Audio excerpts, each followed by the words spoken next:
Hello friends, आज हम लोग चर्चा करते हैं अमेरिका और ईरान के बीच ये जो तनाव रहा है, ये तनाव आखिर कब पैदा हुआ और किस तरीके से आज ये तनाव इस स्थिति पर पहुंचा है। मतलब अमेरिका ईरान के बीच तनाव एक ऐतिहासिक अविश्वास, वैचारिक संघर्ष और भू राजनीतिक प्रतिस्पर्धा का परिणाम है।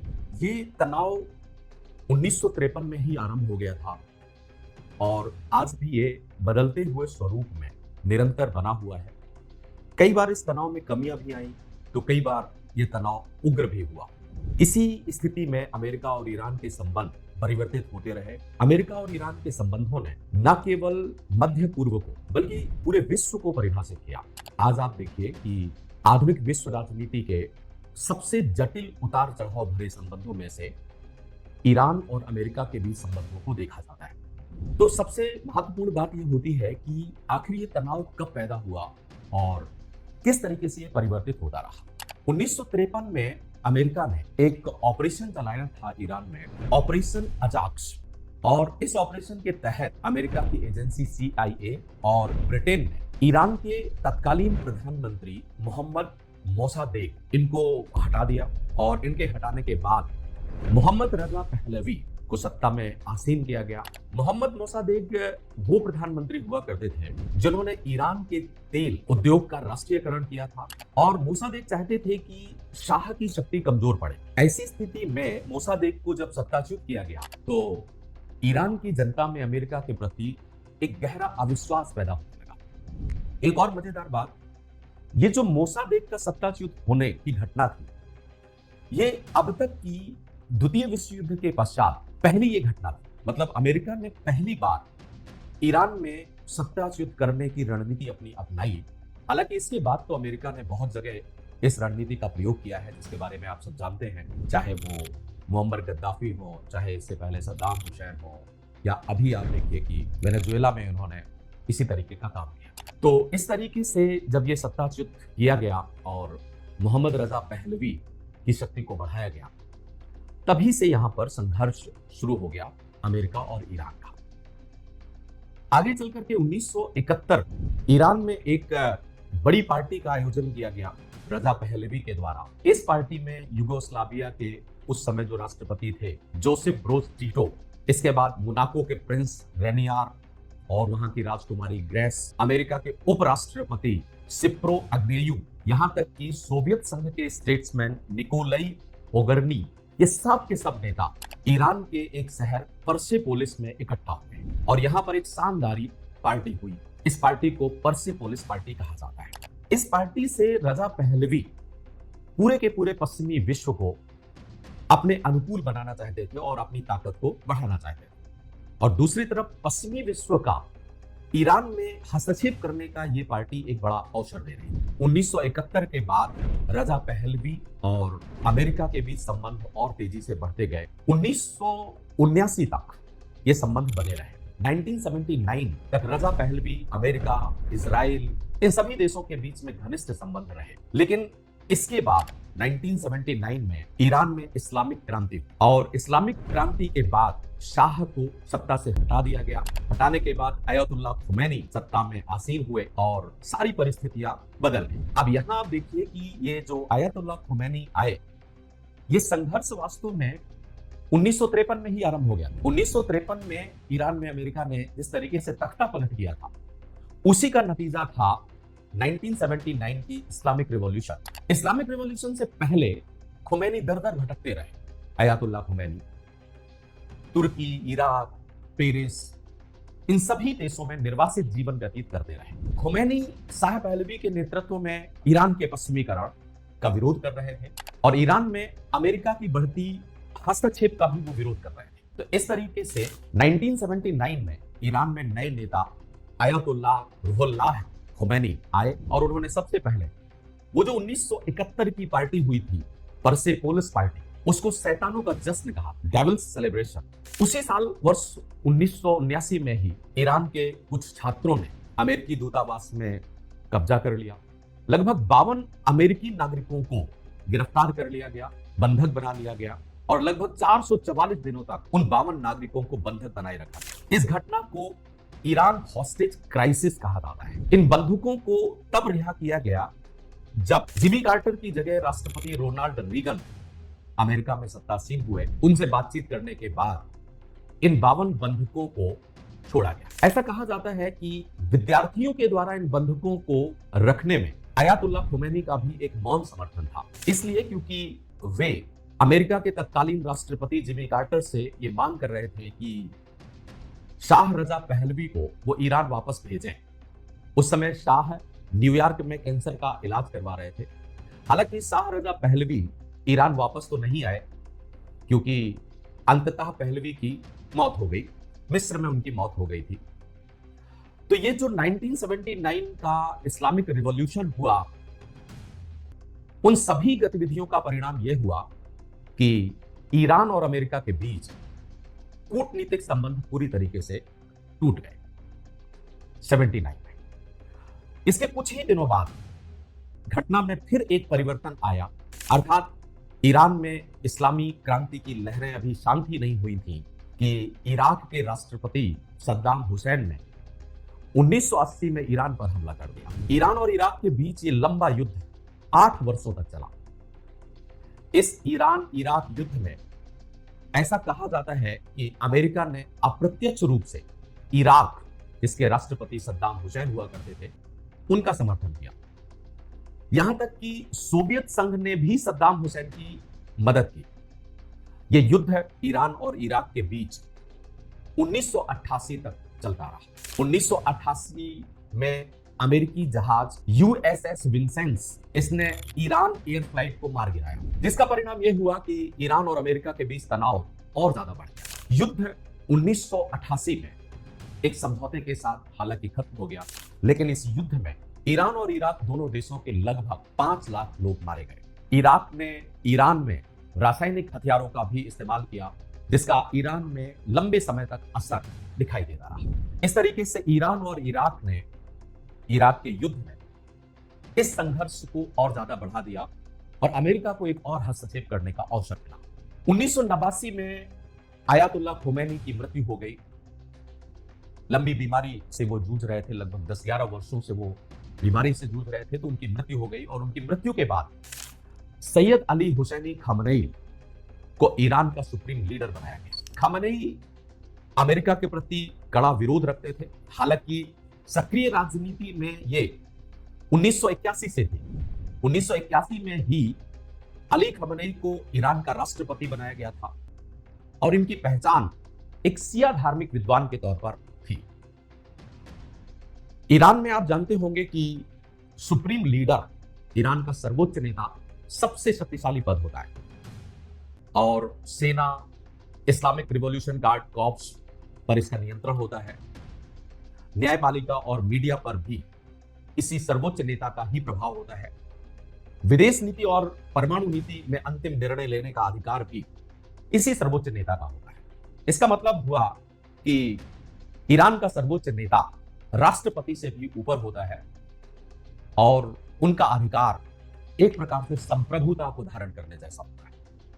तो अली खमनेई जब 1989 में ईरान के सर्वोच्च नेता बने, तो उन्होंने अमेरिका के प्रति अपने कड़े विरोध को पुनः उजागर किया।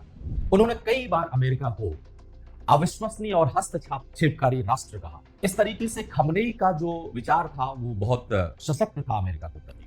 उन्होंने हमेशा एंटी वेस्ट की नीति अपनाई, इस्लामी शासन का समर्थन किया, ईरान को स्वतंत्र और क्षेत्रीय शक्ति के रूप में बनाने का काम किया। तो इस तरीके से अली खमनेई के शासन के दौरान स्थिति और ज्यादा बढ़ती गई। अब 89 में जब ये आए तो 88 में इराक और ईरान का युद्ध समाप्त हो गया। इराक और ईरान के युद्ध में ईरान को यह महसूस हुआ कि हमें परमाणु शक्ति को बनाने की आवश्यकता है और इन्होंने परमाणु शक्ति को बनाने के लिए प्रयास करना पुनः आरंभ किए। पुनः मैं इसलिए कह रहा हूं कि ऐसा नहीं है कि ईरान ने 1988-89 के बाद ही परमाणु शक्ति बनाने का प्रयास किया है। बल्कि ईरान ने यह प्रयास तो 1950 से ही आरंभ कर दिया। 1950 से लेकर के और 1970 के दशक तक ईरान ने एक परमाणु कार्यक्रम चलाया था जिसको एटम्स ऑफ पीस कहा गया। हालांकि उस समय ईरान पर मोहम्मद रजा पहलवी का शासन था और पहलवी ने अमेरिका के तत्कालीन राष्ट्रपति आइजनहावर से ईरान के परमाणु कार्यक्रम में सहयोग करने की गुजारिश भी की थी।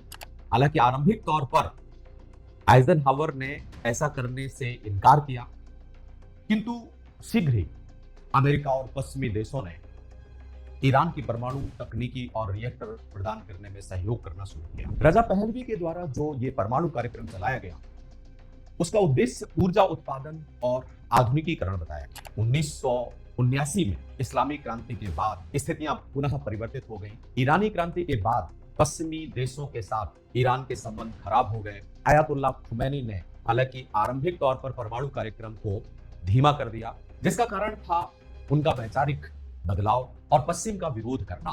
ये कह सकते हैं कि खुमैनी को पश्चिम का समर्थन परमाणु कार्यक्रम में नहीं मिलेगा। ईरान इराक युद्ध के दौरान उनको ऐसा महसूस हुआ कि हमें परमाणु ऊर्जा की आवश्यकता है और पुनः ईरान ने परमाणु कार्यक्रम को संचालित करने की रणनीति बनाई। हालांकि अब ईरान का लक्ष्य परमाणु कार्यक्रम में राष्ट्रीय सुरक्षा और ऊर्जा आत्मनिर्भरता हो गया। वर्ष 2000 तक ईरान ने अपना यह कार्यक्रम गोपनीय तरीके से संचालित किया, अर्थात 2002 तक यह कार्यक्रम छुपा रहा। 2002 में ईरान के गुप्त परमाणु स्थलों जैसे कि नतांज इनका खुलासा हुआ। IAEA ने जांच शुरू की और यह पता चला कि ईरान परमाणु कार्यक्रम चला रहा है। अमेरिका और यूरोप ने ईरान पर प्रतिबंध लगाने आरंभ कर दिए। प्रतिबंध लगाने का मुख्य मुद्दा था यूरेनियम संवर्धन, जो ईरान करना चाह रहा है। हालांकि यह विवादास्पद परमाणु कार्यक्रम रणनीतिक रूप से बहुत महत्वपूर्ण था। आधिकारिक रूप से ईरान हालांकि इसे शांतिपूर्ण उद्देश्यों के लिए कहता था, जिसमें उसका कहना था कि ऊर्जा, चिकित्सा और अनुसंधान के लिए किया जा रहा है, जबकि वास्तविकता में पश्चिमी देशों का आरोप था कि ईरान संभावित परमाणु हथियार कार्यक्रम चला रहा है, जिसमें उसका उद्देश्य परमाणु हथियारों का निर्माण करना है। तो इस तरीके से यह परमाणु कार्यक्रम 2002 में उजागर हो गया। 2002 में एक और घटना हुई। जॉर्ज बुश जूनियर ने state of the union address में एक्सेस ऑफ एविल की अवधारणा को प्रस्तुत किया। यहां थोड़ा जॉर्ज बुश जूनियर के बारे में जान लें आप। वर्ष 2001 में जॉर्ज डब्ल्यू बुश जूनियर, जो कि रिपब्लिकन पार्टी के थे, 43वें राष्ट्रपति के रूप में इन्होंने शपथ ली अमेरिका में और इन्होंने फारस क्षेत्र के प्रति अपनी रणनीति में नाटकीय परिवर्तन किया। अब अमेरिका ने जॉर्ज बुश जूनियर के नेतृत्व में सद्दाम हुसैन को समर्थन देना बंद कर दिया। यहां तक कि न केवल सद्दाम हुसैन को समर्थन देना बंद किया, बल्कि इराक में हमले की तैयारी भी कर दी।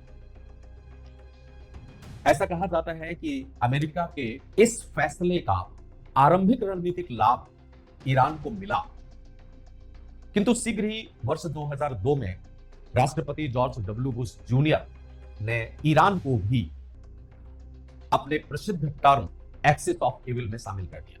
आप देखिए कि जॉर्ज डब्ल्यू बुश ने जनवरी 2002 में एक भाषण दिया था, states of the union address, जिसमें एक्सेस ऑफ एविल, जिसको बुराई की धुरी कहा जाता है, इस शब्द का उन्होंने प्रयोग किया था। इस शब्द में 3 देशों को शामिल किया गया एक्सेस ऑफ एविल में, ईरान, इराक और नॉर्थ कोरिया, और यह कहा गया कि ये देश बुराई की धुरी है। बुश प्रशासन कहता है कि ये देश आतंकवाद को समर्थन देते हैं, वेपनाइजेशन ऑफ मास डिस्ट्रक्शन विकसित कर रहे हैं, ये देश अमेरिका और विश्व शांति के लिए खतरा है। ईरान को इसमें इसलिए शामिल किया गया कि ईरान हिजबुल्लाह जैसे संगठनों का समर्थन कर रहा था, परमाणु कार्यक्रम चला रहा था और पश्चिमी देशों के प्रति तनावपूर्ण संबंध या तनावपूर्ण रवैया रखता था। इस एक्सेस ऑफ एविल का परिणाम यह हुआ कि इन देशों के साथ, मतलब ईरान, इराक और नॉर्थ कोरिया के साथ अमेरिका के संबंध खराब हो गए और जिसका रिजल्ट यह हुआ कि वर्ष 2003 में अमेरिका ने इराक पर आक्रमण कर दिया। सद्दाम हुसैन को बंदी बना लिया गया और अंत में उनकी मृत्यु हो गई, उनको फांसी दे दी गई। इसी तरीके से ईरान पर भी कूटनीतिक दबाव बढ़ा, नॉर्थ कोरिया के साथ भी तनाव बढ़ गया। तो 2002 से लेकर के और कुछ दिनों तक यह स्थिति बनी रही। वर्ष 2003 में ही यूरोप ने ईरान के परमाणु कार्यक्रम पर औपचारिक बातचीत आरंभ की यूरोप ने। इस बातचीत को आरंभ करने में 3 देशों ने पहल की, जिसमें ब्रिटेन, फ्रांस और जर्मनी शामिल थे। उस समय यूरोपीय संघ की ओर से जो वार्ता की जा रही थी उसका नेतृत्व जैवियर सोलोना कर रहे थे, क्योंकि उस समय जैवियर सोलोना यूरोपीय यूनियन में थे। इसमें ईरान ने अस्थायी रूप से अपने कुछ परमाणु कार्यक्रमों को बंद करने पर सहमति भी प्रकट की थी इस वार्ता में। हालांकि ये वार्ता बहुत ज्यादा प्रभावी शामिल नहीं हो सकी, जिसका कारण था कि वर्ष 2005 में ईरान में चुनाव होने वाले थे। इसका खुलासा स्वयं जैवियर सोलोना ने किया है। उन्होंने प्रोजेक्ट सिंडिकेट की एक रिपोर्ट में कहा था कि ईरान में 2005 का चुनाव होने वाला था, इस वजह से बातचीत में बहुत अधिक कामयाबी नहीं मिल पाई। तो 2003 से लेकर के और 2013 तक ईरान के परमाणु कार्यक्रम में पश्चिमी देशों को कोई बहुत अधिक सफलता प्राप्त नहीं हुई। वर्ष 2013 में जब हसन रूहानी ईरान के राष्ट्रपति चुने गए तो विश्व समुदाय ने ईरान के परमाणु कार्यक्रम को लेकर के फिर से बातचीत करना आरंभ, और लगभग 2 वर्षों की बातचीत के पश्चात वर्ष 2015 में joint comprehensive plan of action पर हस्ताक्षर किए गए, जिसको JCPOA कहा जाता है। इसे बड़ी राजनीतिक कामयाबी के तौर पर देखा गया। इस समझौते में ईरान और P5 देशों ने भागीदारी की, जिसमें United state of America, United kingdom, France, Russia, China plus यूरोपीय यूनियन, इसीलिए मैंने कहा P5+1। ये बातचीत हुई और इस समझौते पर हस्ताक्षर भी किए गए। इस समझौते में जो खास बातें शामिल की गई थी उसमें था कि ईरान ने अपने न्यूक्लियर प्रोग्राम को सीमित करने पर सहमति प्रकट कर दी थी। यूरेनियम संवर्धन पर भी कड़ी पाबंदियां लगा दी गई ईरान के ऊपर। अंतरराष्ट्रीय निरीक्षण को अनुमति दे दी गई, जिसमें IAEA इस पर नियंत्रण रखेगा, और इसके बदले में ईरान पर जो आर्थिक प्रतिबंध लगाए गए थे उनको समाप्त कर दिया गया। जो ये समझौता हुआ 2015 का joint comprehensive plan of actions, ये काफी सफल होते हुए दिखाई दिया।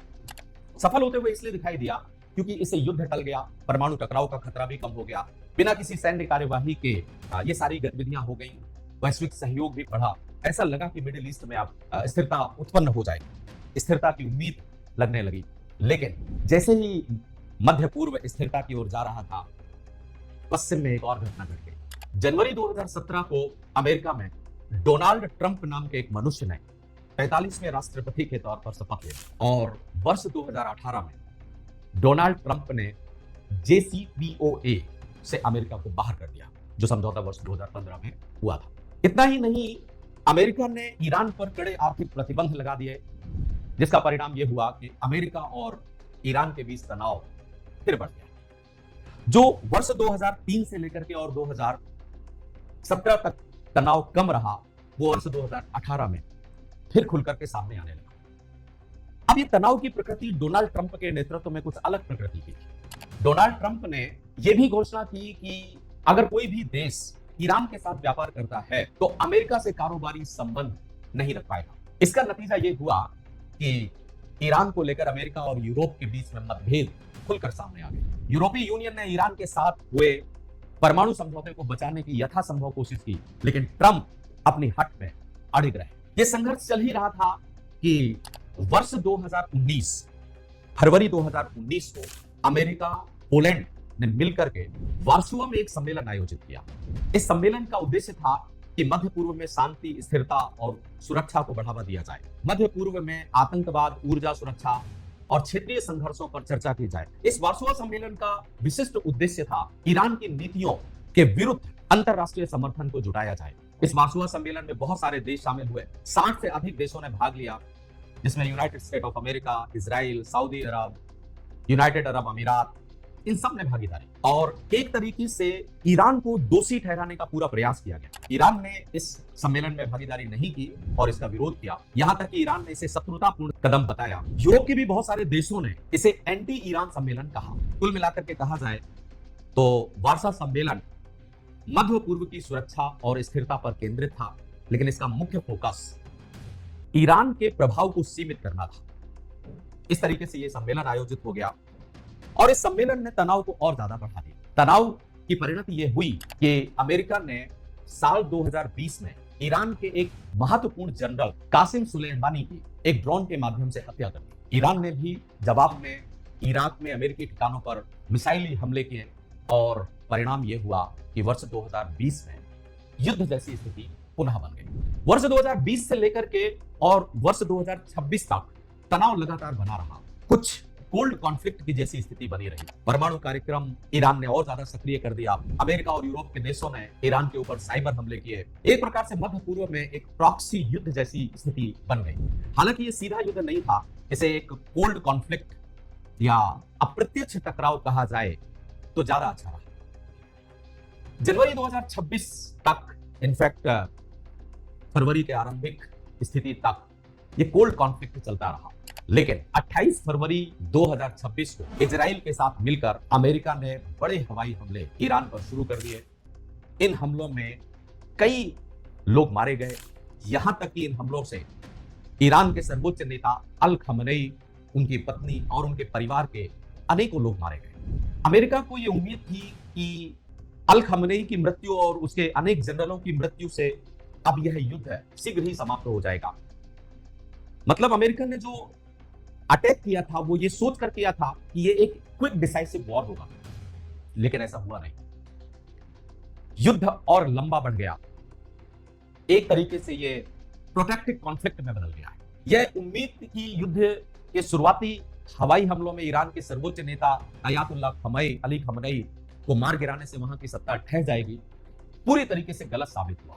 अयातुल्लाह अली खमनेई के पुत्र मुज्तबा खमनेई को उनका उत्तराधिकारी बनाया गया। नए सर्वोच्च नेता की सक्रिय भागीदारी की उम्मीद ईरान के चरमपंथियों के द्वारा की गई। हालांकि मुज्तबा को सक्रिय राजनीति में अभी तक देखा नहीं गया है, लेकिन दूसरी तरफ यह भी बिल्कुल सच है कि मुज्तबा सक्रिय भागीदारी कर रहे हो या ना कर रहे हो, ईरान की सत्ता ने जिस जबरदस्त मजबूती से युद्ध का सामना किया है वह अमेरिका को एक कड़ी चुनौती के तौर पर दिखाई दे रहा है।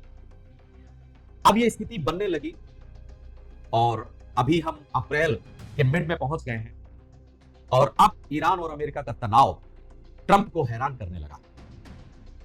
ट्रंप की इस हैरानी के कई कारण।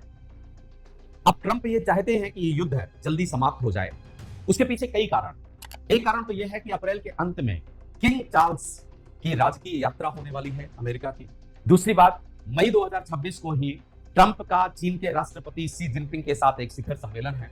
और मजेदार बात यह कि नवंबर 2026 को अमेरिका में मध्यावधि चुनाव भी हो रहा है। साथ ही युद्ध को लेकर के अमेरिका की जनता के बीच अब असंतोष बढ़ने लगा है। संपूर्ण विश्व समुदाय में डोनाल्ड ट्रंप को एक दोषी ठहराने के लिए मुहिम आरंभ हो गई है। ऐसी स्थिति में ट्रंप ने सोचा कि अब युद्ध को रोक लिया जाए, लेकिन इतना बड़ा देश अगर बिना कोई बात मनवाए युद्ध को रोक देता है तो यह अमेरिका का अपमान होगा। ऐसी स्थिति में 18-19 अप्रैल को इस्लामाबाद में एक शांति वार्ता का आयोजन किया गया, लेकिन यह वार्ता सफल साबित नहीं हो सकी। यह वार्ता जब सफल साबित नहीं हो सकी तो युद्ध की परिस्थितियां अब और परिवर्तित हो जाएगी। यहां समझने वाली बात है कि ईरान, अमेरिका और इजराइल के सामने इतना लंबा कैसे टिक पाया। वो इसलिए टिक पाया क्योंकि ईरान का लक्ष्य पारंपरिक अर्थों में जीत हासिल करना नहीं है, बल्कि टिके रहना है। और इसी नीति के आधार पर वो 1979 से अमेरिका को चुनौती दे रहा है। अब ट्रंप के भाषण में स्पष्ट दुविधा दिखने लगी है। ईरान अपनी शर्तें मनवाने के लिए आतुर है। ट्रंप अपनी शर्तों का पोथी ईरान के सामने रख रहे हैं, लेकिन किसी भी रूप में बात बन नहीं रही है। ऐसी स्थिति में अब क्या होगा, इसके बारे में हम लोग एक और पार्ट पर चर्चा करेंगे। Thank you very much.